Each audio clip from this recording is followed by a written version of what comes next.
Nous avons écrit quelques lignes de code, mais jusqu'ici, ce qui se passe est que nous commençons à la première instruction, nous l'exécutons, nous avançons aux prochaines, nous l'exécutons, nous avançons le plus vite que l'ordinateur peut exécuter pleinement chaque ligne, et maintenant il peut s'arrêter si nous faisons une alerte. Mais dès que nous revenons, nous avançons à nouveau, du haut jusqu'en bas. Chaque ligne dans l'ordre, sans exception, et c'est un peu bête vraiment. Vous voyez, au-delà des programmes les plus simples du niveau Bonjour tout le monde, nous avons besoin que notre code soit plus intelligent que cela.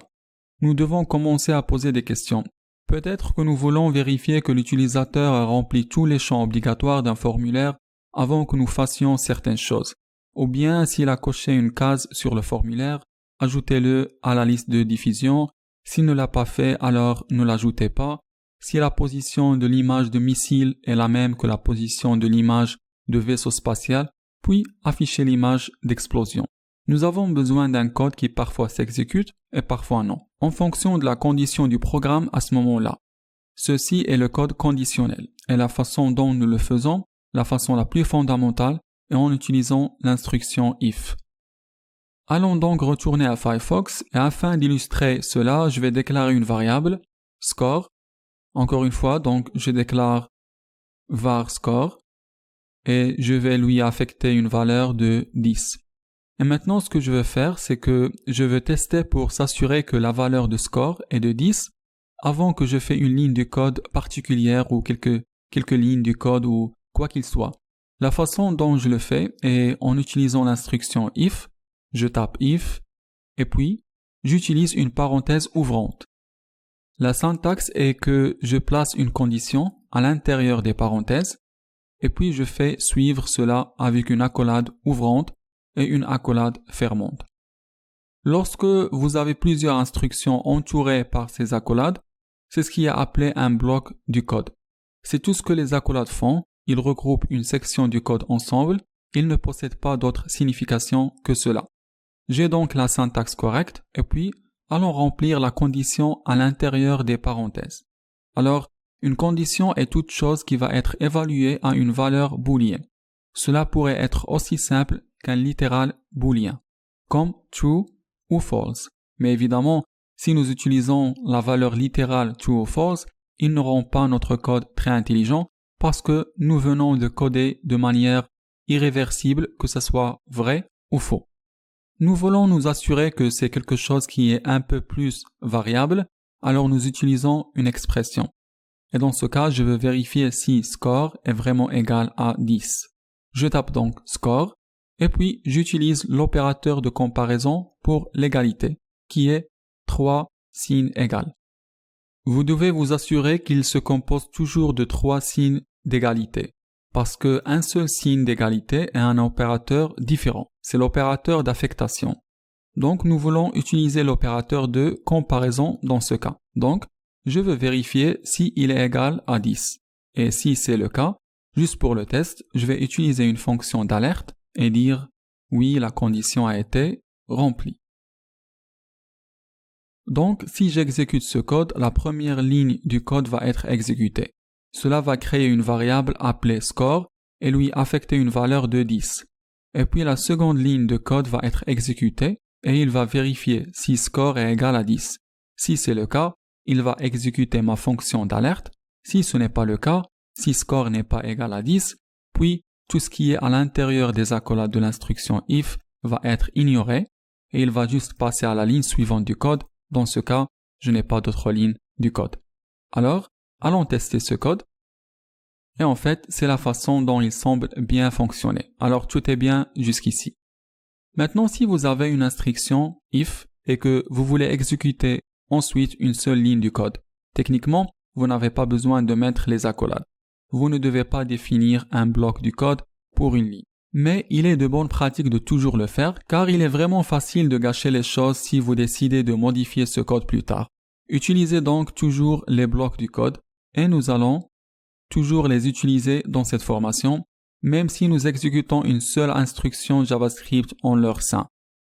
Maintenant, que se passe-t-il si je change ma condition pour tester si score est égal à 11, puisque ici, j'ai juste affecté la valeur 10 au score cette fois, il doit renvoyer false, cela signifie que mes instructions à l'intérieur de if ne seront pas exécutées. Donc, je ne devrais pas voir la fenêtre d'alerte. Voyons donc si c'est le cas, je vais tester mon code et je ne vois aucune alerte s'affiche. Alors cela semble bien, c'est donc notre déclaration basique if. Cependant, nous pouvons faire un peu plus avec les instructions if. Alors par exemple, nous voulons avoir quelque chose se produise si cette expression est remplie. Et peut-être, nous voulons quelque chose d'autre se produise si cette expression n'est pas remplie. Et la façon dont nous pouvons le faire est en utilisant la clause else. Donc, après l'accolade fermante de l'instruction if, je peux ajouter else. Et puis, une accolade ouvrante, une accolade fermante. Et à l'intérieur des accolades, je peux taper mon instruction ou un ensemble d'instructions que je veux qu'il soit exécuté uniquement si la condition initiale n'est pas remplie. Donc, soit il va exécuter l'alerte à l'intérieur du if, ou bien il va exécuter le code à l'intérieur de else. Alors, à l'intérieur de else, je vais ajouter une alerte. Non, la condition n'a pas été remplie. Je vais donc tester si score est égal à 11. Et ce n'est pas le cas, alors je devrais voir cette fois non, la condition n'a pas été remplie. Exécutons cela. Et notre boîte d'alerte s'affiche et elle affiche non, la condition n'a pas été remplie. Donc tout semble bien fonctionner jusqu'ici. Et encore une fois, si je remodifiais la condition à tester pour l'égalité avec 10, à ce moment-là, les instructions à l'intérieur de if doivent s'exécuter. Et les instructions à l'intérieur de else doivent être ignorées. Donc, si j'exécute le code encore une fois, je vois oui, la condition a été remplie. Et je ne vois pas non, la condition n'a pas été remplie parce qu'il s'agit d'une situation binaire dans laquelle il faut choisir l'une ou l'autre voie. Alors, je peux ajouter un niveau de complexité de plus à mon instruction if si je veux. Je peux ajouter une clause else if. Alors, le else if doit se produire immédiatement après la clause if ou une autre else if. Donc, je vais ajouter ici une autre clause else if. Et ensuite, j'ai besoin de lui fournir une deuxième condition. Je dirais donc score. Et puis, allons vérifier pour voir s'il est égal à 11 cette fois. S'il n'est pas égal à 10, nous allons vérifier pour voir s'il est égal à 11. Puis, j'utilise les accolades. Et à l'intérieur des accolades, je peux taper l'instruction ou l'ensemble d'instructions que je veux exécuter seulement si cette condition est remplie. Je vais donc ajouter une alerte qui affiche « Oui, la seconde condition a été remplie ». Et je vais changer la première instruction d'alerte pour qu'il affiche « Oui, la première condition a été remplie ». Donc ici, nous sommes en train de tester d'abord pour voir si score est égal à 10. Si c'est le cas, il va afficher la valeur de ma première déclaration d'alerte. Si ce n'est pas le cas, il va ensuite vérifier pour voir si score est égal à 11. Si cela est vrai, il va alerter la valeur de « Oui, la seconde condition a été remplie ». Et si aucune de ces conditions sont remplies, puis il va utiliser ma clause else qui est une sorte de fourre-tout et il va alerter non, la condition n'a pas été remplie. Donc, encore avec mon if, else if et mon else, seulement un d'entre eux peut être exécuté à la fois. Dès que l'un d'eux est vrai, alors il va cesser d'essayer de vérifier si l'un des autres conditions est vrai. Donc ici, puisque je suis en train de tester pour voir si c'est d'abord égal à 10, et il est en fait égal à 10, alors je devrais voir, oui, la première condition a été remplie. J'exécute donc le code, et je vois, oui, la première condition a été remplie. Maintenant, si je fais modifier la valeur de score à 11, il va tout d'abord vérifier pour voir s'il est égal à 10, et il ne le sera pas. C'est donc ensuite il va vérifier pour voir s'il est égal à 11. Et puis, puisque c'est le cas, il va alerter, oui, la seconde condition a été remplie. Donc, je vais tester le code et je vois, oui, la seconde condition a été remplie. Je vais fermer cela de nouveau et maintenant, je vais changer la valeur de score à 12. Donc, il va vérifier pour voir s'il est égal à 10. ce qui n'est pas le cas ici. Il va ensuite vérifier pour voir s'il est égal à 11. Il va retourner false, donc il va aller et exécuter la partie else. Et nous devrions voir non, la condition n'a pas été remplie, et je vais tester le code.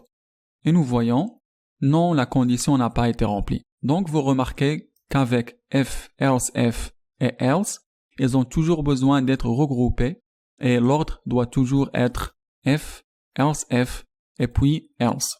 Si vous utilisez tous les trois ensemble et si vous voulez ajouter une autre clause else F, vous pourriez le faire. Par exemple, je pourrais dire else F score 3 signes d'égal et puis 12.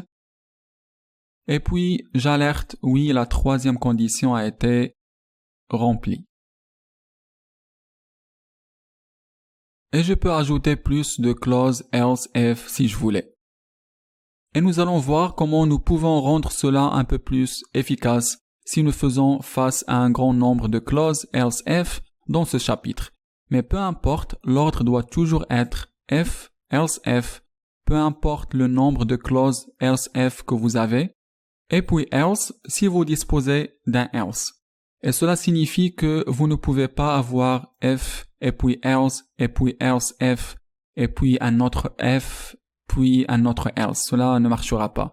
Vous devez donc vous assurer qu'ils sont dans le bon ordre. Seulement un d'entre eux peut être exécuté. Alors dès que l'une des conditions est remplie, il va passer automatiquement à la ligne du code suivante en sautant le bloc entier. Alors si score est égal à 10, puis il ne va pas vérifier pour voir si score est aussi égal à 11 ou 12, et il ne va pas faire le else.